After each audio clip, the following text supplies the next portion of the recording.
Fine dining at its best. All right, here we have our character broadsheets. We make references to characters past and have invited characters from previous campaigns into the current runs, but with no context, the legends that many of these characters became would be lost to time.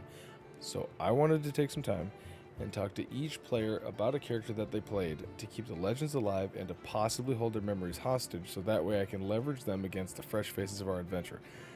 Tonight, we're talking about the one, the only, Rabe. What was Rabe's last name? Himmler? Rabe Adler. Rabe Oh yeah, Adler. that's it. Rabe Adler. It was Rabe Schindler, actually, if you remember correctly. Yeah, was it Rabe Schindler? All right. He made a list for his guild, and then it just never came. You know, that's oh my god. So we'll get into the guild idea later because anyways. So that is one of my points I want to talk about. This is what character 3 for you and I. I believe this is character.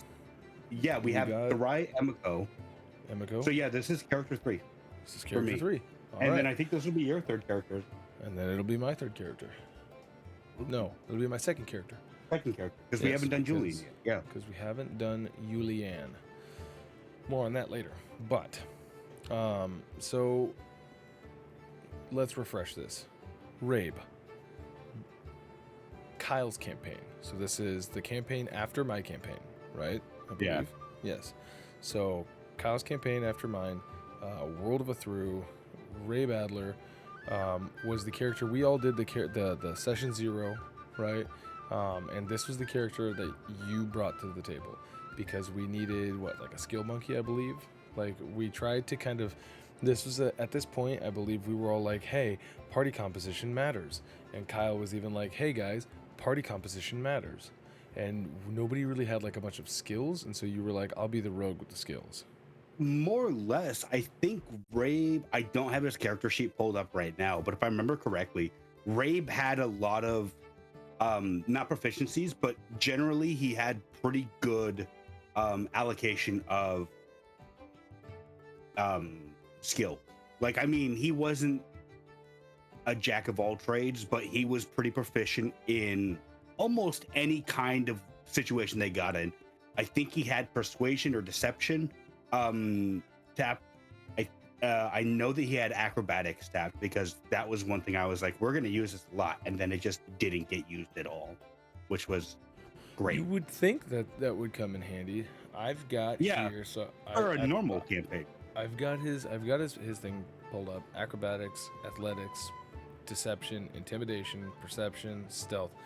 The core of those are the proficiencies, but also you didn't have really any skills besides a couple that didn't have bonuses to them, and also being a roguey boy, you had dogs barking in the background. No, being a rogue, if you will, you also had the ability, I believe, like very briefly, to where any rolls below a 10 just counted as a 10, I believe. I think it was in the wilderness, in like forest or stuff like that, because originally I was a scout. I was a scout rogue, and then eventually, because I kept dying later on in the campaign, I kept going down. I wouldn't say die. It says I kept going down. Eventually, we changed it to Phantom, which had just come out or was like a recent addition. Come out. Yeah, because this was right around when Tasha's first dropped. I think Tasha's dropped like 3 months into, not even into Kyle's campaign. But that brings me to a good point. So, his class, Rogue Scout, which, do you remember what their like little niche ability was that they could do? I can't off the top of my head remember, but I remember I mostly chose it because that was what fit with the. That's what fit with the with the character backstory. Yeah, like he literally in his backstory he was a scout. So I was like, it's either ranger or scout rogue, and scout rogue seemed kind of cool because I was like, we've had an assassin rogue before, but a scout rogue would be pretty awesome to like see how they play out more or less. And that I think they had like in in forested terrain or in a proficient terrain, they could they had like a bonus to stealth and perception, I believe it was. And so that came in handy the first or the second or third session, I think, when we were after the Eridans. Yeah, exactly. So I know that Scout Rogue specifically, one thing that they did was they had regular sneak attack. They were like one of the only rogues that just had baseline sneak attack, nothing better. Yeah. But if a creature approached you and ended its turn within 5 feet of you, you could use your reaction to get away. I'm sorry, without taking opportunity attacks. Yeah. And so I think that was something that was always like, what the fuck was his whole deal again? I think I gotta use that like 1 or 2 times as well. Yeah. Before we changed the Phantom. It wasn't something that came up really a lot because we had casters thrown at us mostly. So there wasn't a lot of martial types, and if we did have martials, they got stopped before they got to Rabe Also, most of the time. Rabe, okay, let's back this up a bit. Rabe was an Aarakocra, a bird person, right? Mm-hmm. Tell me about Rabe's backstory. What was his whole deal, the concept that you made for the character at session 0? At session 0, the main concept behind it was mother is still alive, sister got kidnapped, and then his father, when he was out on a scouting party with his father, got kidnapped as well. So now he's trying to go and find he could have been an Oath of Vengeance paladin more or less, because his entire thing was, I'm going to find them. And we got a few breadcrumbs along the trail for that, but nothing really ever manifested out of it. And it was kind of disappointing, to be frank. Right. And he was a member of an organization, right? I believe? Or I don't. Oh no, I'm sorry. What? His like enemies were crying babies. His enemies were actually members of like a mafia style family, if I remember. Yeah, it was. I don't know if it was called the family, but I'm pretty sure it was something along those lines. It was like 2 words, very generic name. You wouldn't remember it if it was in your notes, kind of thing. Right. And so the whole premise of, just to kind of recap this, because it's been a few weeks since we've done one of these, the whole premise of Kyle's campaign was that we had a patron that was this primordial entity, Belior, who had apparently been influencing our lives slowly but surely since the beginning of our birth. And then to that effect, that's how your character kind of got into this party, was he was a special person. Kind of. Yeah. Let me be frank. Like the idea, the premise behind it of like a greater being kind of manipulating your actions and your decisions so that you go down a certain path. That's kind of a cool idea. And then the entire like the concept behind the campaign, Nat 20, sounded amazing. The execution of the campaign was the exact opposite. It felt like a Nat 1. After the first session, like we were just cool, go do my bidding now. Right. Great. Cool. Well, and what do we do? Oh, there's 2 special people in each kingdom and you got to find all of them. In hindsight, the initial campaign was supposed to be like a very drawn out, like a very long form campaign. It would have taken years and years. Yeah. Which was the initial idea. But we had already kind of established the 1 year rotation and so on and so forth. So, Rabe had a very interesting accent. I tried to do my best stereotypical German accent. It was not the best, but we made do. Right. Yeah, and so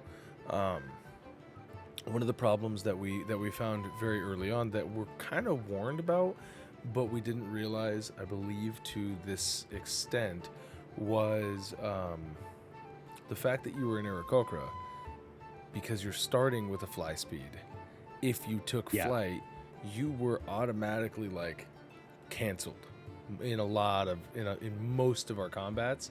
The moment that you took flight, it was like, here's a big, which narratively kind of makes sense, right? If you're this massive 6 foot tall person flying up overhead, but also in a way, it does make sense. If you see a character go aerial, your first thought is, what can it do from the sky? Let's take it down. But the problem is when you have two paladins in the front and you've seen them already smite your friends, and then this guy in the very back jumps up in the air, takes flight, the fact that the other 4 people that were fighting go, get him! What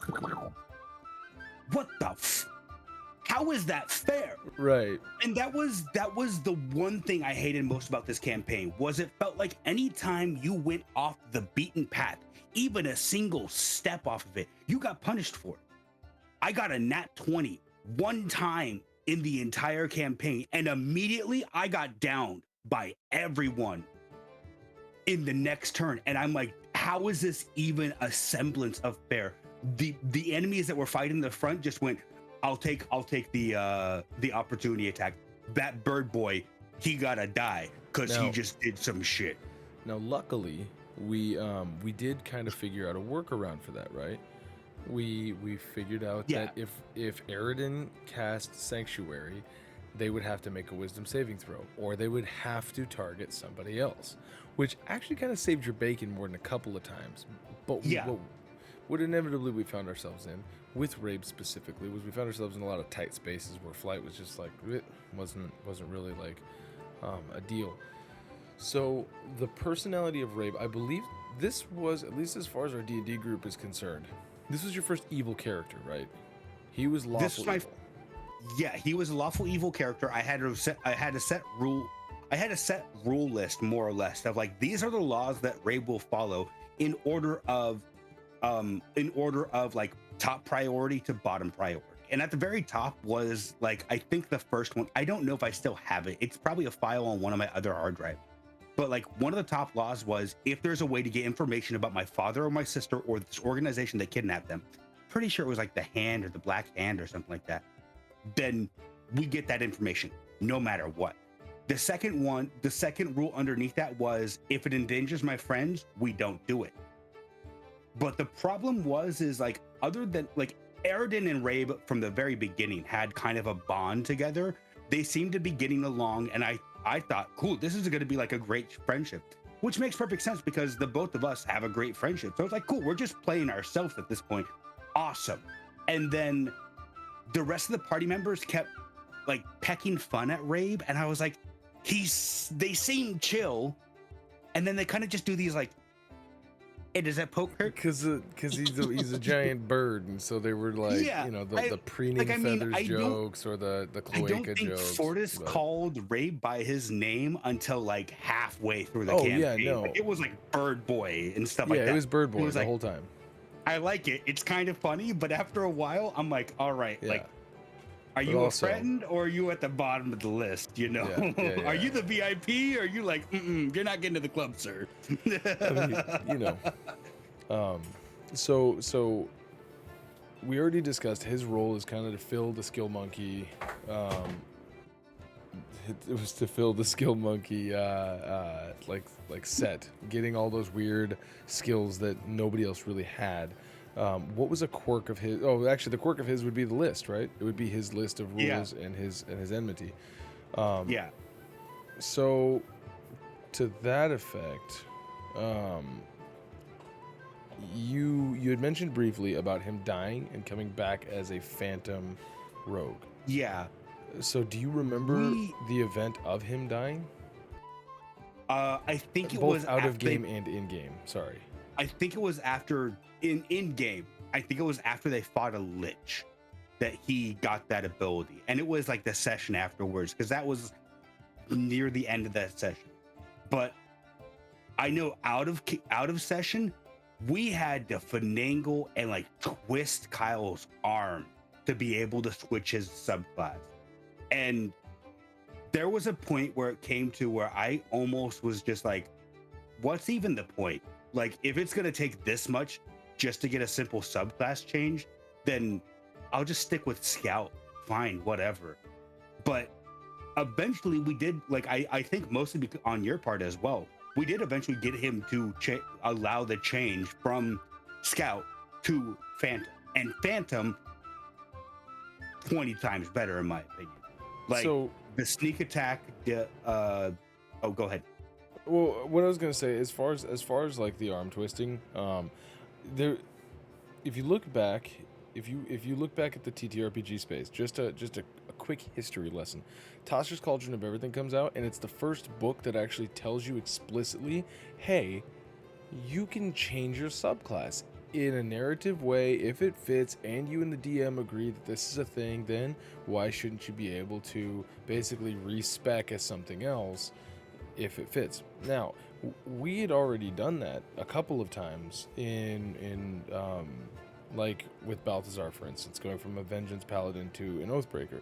We had already kind of toyed around with that with a couple of other characters and whatnot, like retcons and so on and so forth. But this is the first time that it had been explicitly stated this. And then I think what we ended up doing was being like, hey, well, can we use this book and the contents within this book? And Kyle, the DM, was like, yes. And so immediately we went,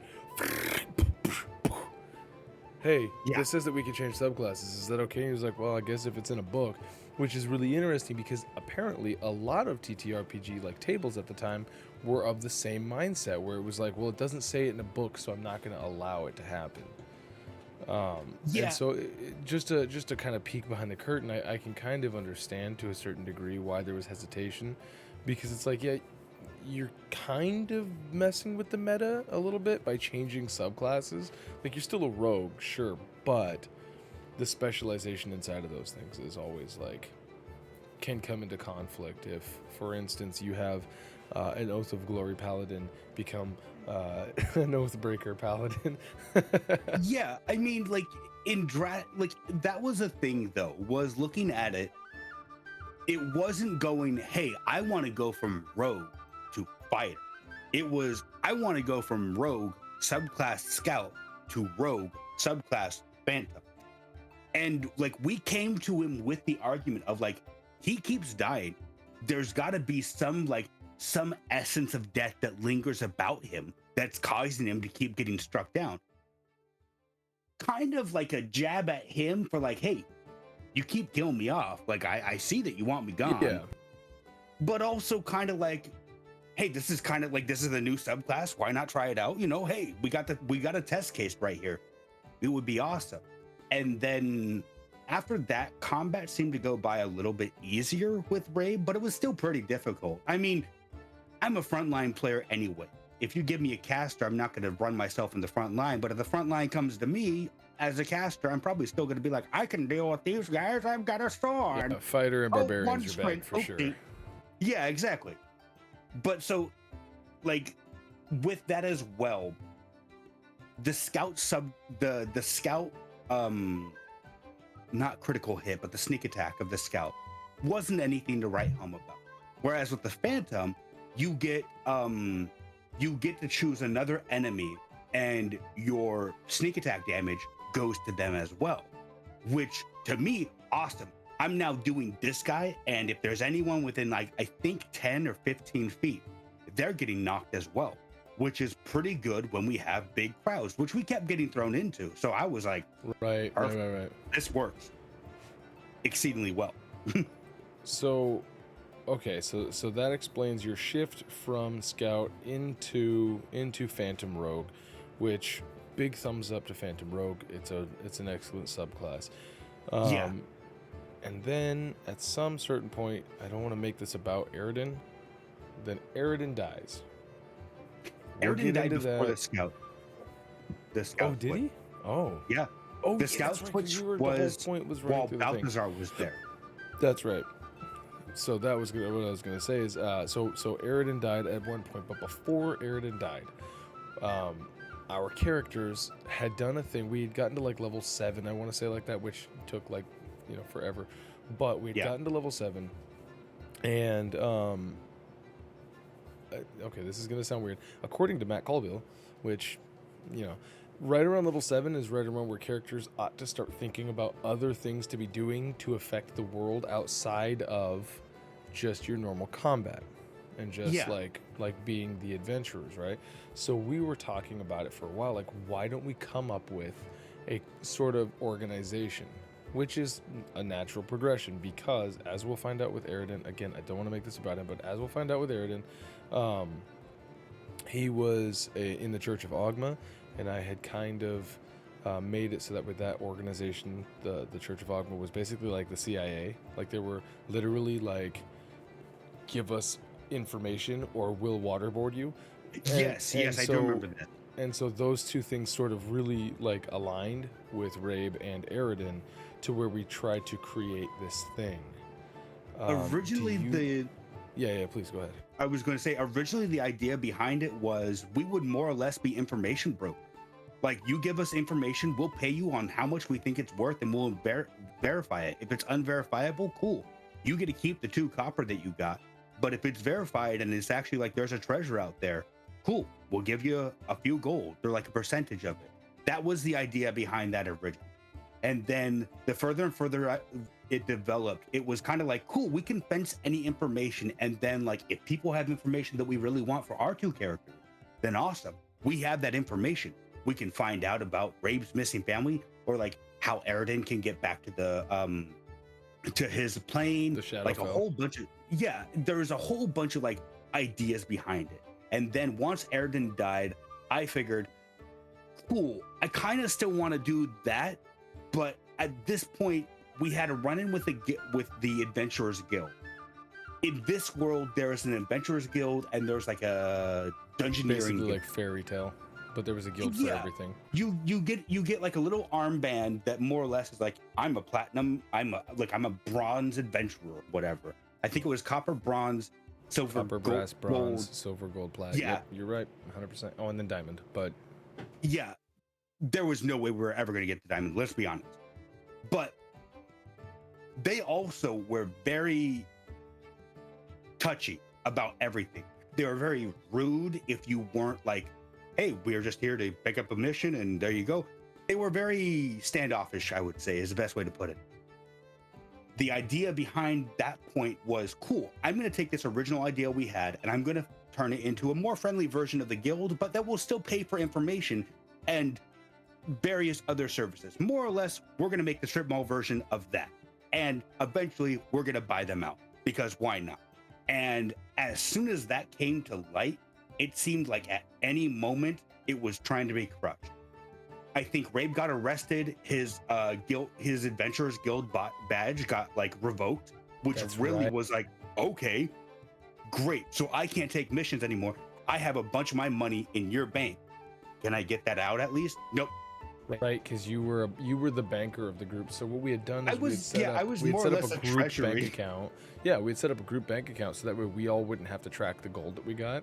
And that was entirely up to Rabe to basically just parcel out, here's your cut, your cut, your cut, and then we'll keep a cut for all of us at, like, in a fund. And that was the nest egg for an organization startup. So since Rabe didn't have need for money, I played Rabe very much like I played the Rabe, where there was no need. I don't need right now a gold hewn sword. So I'm not going to spend my money on it. I'm just going to put it in the bank account. Cool. If it gets interest, it gets interest. If not, all I need are bullets for my revolver. Yeah, eventually when he got the revolver, cool. That's all I need. I need to buy like 20 bullets. We're good to go. Done so. But like, other than that, my idea was behind the bank account was, cool, Rabe isn't going to use his money, but I know our party is very shop friendly. We had, I think, 3 sessions in a row where we did shopping in Kyle's campaign. So don't deny me on this. Okay. To that effect, you have to remember, in the city that we were in, the districts that it was broken up into was like the guild trades, the magic, the martial fighting prowess trades, the Pantheon district, stuff like that. And these were all like miles apart, which sure, that makes sense. So it would literally take us rolling random encounters every single time we went from one district to the other. And yeah, it definitely drug out. And also the names of all the shops and all the shopkeeps. And we were admittedly at the time not doing a very good job at keeping notes. But we inevitably ended up with a master list of here's all the people and all the things. And so as far as that goes, like, what was your end goal for Rabe? Was it like for his personal arc, for his development? What was level 20 Rabe going to look like in your mind? There wasn't going to be a level 20 Rabe. I wanted it to be that Rabe retired early. Like, Rabe was eventually going to be the godfather of the group, where, hey, you guys need money? Here you go. You guys need new members? I've got one right here for you. And then I would just play the new recruits as they came in. And eventually it was going to be like almost the exact opposite of what the organization he was going against was. Of, we collect information here, I store funds. When the party need funds, they give me a ring. Well, there was no phones, but cool. They can go to one of the branches and they can just withdraw some money. Bing, bang, boom, done. And then, like I said, eventually start throwing out recruits, have different adventuring parties. My thinking being, if we have a second campaign that takes place in a different country, because this map was huge, not very detailed, but very huge. It was very thoroughly like roadmap. Like it was, exactly. The idea was, cool, if we go to Adventure Group B over here in Lululand, cool. We can have them still be tied to the original campaign via Rabe's Guild. I didn't have a name for it yet, but that was the idea behind it. Was cool. There's now a lore implication, and perhaps they can still be divined by Belior, whomever. Eventually, Soul. Yeah. They didn't do a whole lot of stuff. That whole thing. I'm hoping that when we do the DM version of this, we can talk about that. Yeah. That one might be, because that's going to be fun. Okay, so that's his aspirations and his goals. What about his business with the family? The vengeance goal. Did you ever see that? Like, when you made his character, did you see that getting done like by like level 4, or like were you hoping for that? Or I was more so hoping for that to be a campaign long thing of like off to the side, he's still gathering information. And then like when he does settle down in the main city, I had already planned out, we're going to buy this building, we're going to set up shop there, and then you guys will take one of the new recruits out on the road with me. Done and done. And the idea was Rabe would keep selling and getting information. And then when time came where he had all the information for the vengeance quest, then cool, I need you guys back in town. I know where these guys are at. We're going to hit them like tanks and we're going to be done. Mom and dad are going to be, sister and dad are going to be saved. We'll all have a good day, drink. That never happened. We got a few scraps of information later on in the campaign. After Balthazar was there was a conflict where we didn't even know that the person was part of the shadow or the veil or the hand or the family or whatever. We weren't told that until afterwards. And he's like, why didn't you go after him? It was just the guy. No, he was an enemy agent. Well, that would have been great to know then. Tell me that his robes are black, or he looks at you. I believe that you were talking about Purge Night. Yes, I was. Okay. What was it that our characters? Okay, so I just a total side tangent. That was probably the most fun that we had. And it was one where like Dan wasn't able to make it to session, Bruno wasn't able to make it to session, so it was you, me, and Amanda, and it was a side mission that we just come across this town that was celebrating. We went on for 2 sessions worth of length in that night alone. Oh, dude, yeah. We were up until 3 or 4 o'clock in the morning. It was amazing. Just playing D&D. But the whole purpose of it was that they were basically having an annual purge night, and it was just a bunch of NPCs, and then a secret boss, Shia LaBeouf, which was statted out, homebrewed by somebody, thrown onto Google, which of course it was so OP there was no killing him. bunch of other shit like that. But I'm trying to think, what was it that we kept saying? We had a slogan that we kept saying. It was. I think it was like called the bloodletting. It was like. No. That's close. It's close. It was something like that though, because I know that there was some sort of like blood or like red or something in there, but I do remember that we had a catchphrase, and every time we got into combat, it was just it was our like, version of Let Chaos Reign. Yeah, it was just Balthazar and Rabe going.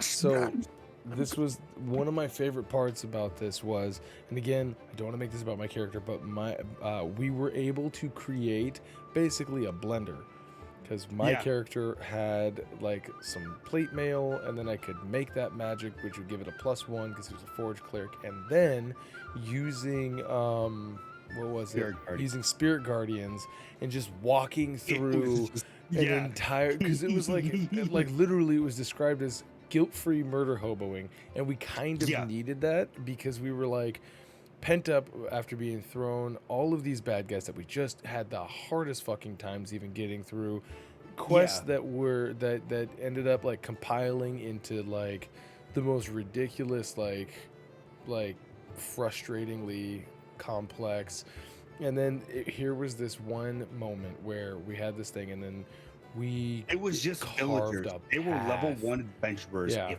that. Yeah, so their hit points were more or less, you hit them, they fall. Done. Mostly, yeah. And that was like, to be honest, at where I was like, I might be done with D&D because this has been such a nightmare. That was the one night. Bit of audio on that. I'm sorry. Sorry. You're good. Go ahead. That was the one night where I was like, afterwards, I looked at the time and I said, it didn't even feel like we've been up that long.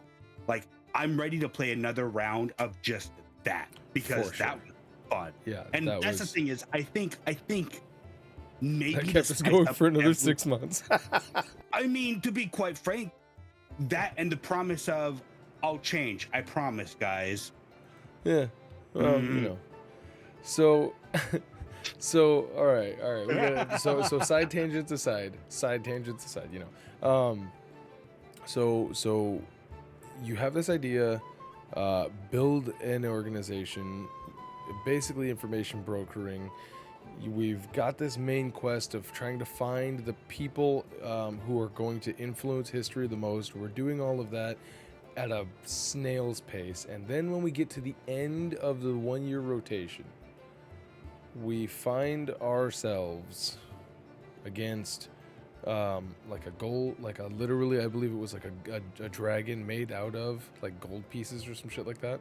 I don't even know if it was that. I just remember it was an amalgamate of a bunch of parts. Yeah, it was the entire last session from the get-go was a dead end for me because our D&D time is 8:30. That's when we start your campaign. That's when we started my camp. We might start at 9, but if it got to 9:30 and the whole party wasn't there, it just wasn't happening. Right. We waited until 11 o'clock that night.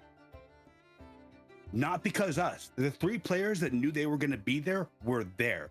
The DM was 2.5 hours late to his own campaign. His excuse, I fell asleep. It's the end of your campaign. How do you fall asleep for that? Like, that doesn't make sense to me. As a player and as a GM, that doesn't compute at all. I'm like, no. But he says he'll be there in 30 minutes. It took him an hour to get there. We started playing at 12. That entire session, I was already drained at that point. By the time we got to the boss fight, I wasn't paying attention. There's an enemy, we kill it. Done. So when Rabe lands the last hit and he goes, how do you want to do this? It's now 3 o'clock in the morning. I've not been having a fun session. We were talking about playing video games, and I really hope that he wouldn't have hopped in because we were just going to play games. I was fine with Destiny 2 that night. but he miraculously 5 minutes before the deadline shows up, and it's just like, yep. Fuck, why couldn't you just stayed in bed, motherfucker? Whatever. Okay, fine. So when Rabe lands the last hit on the boss, he goes, as is tradition with our group, how do you want to do this?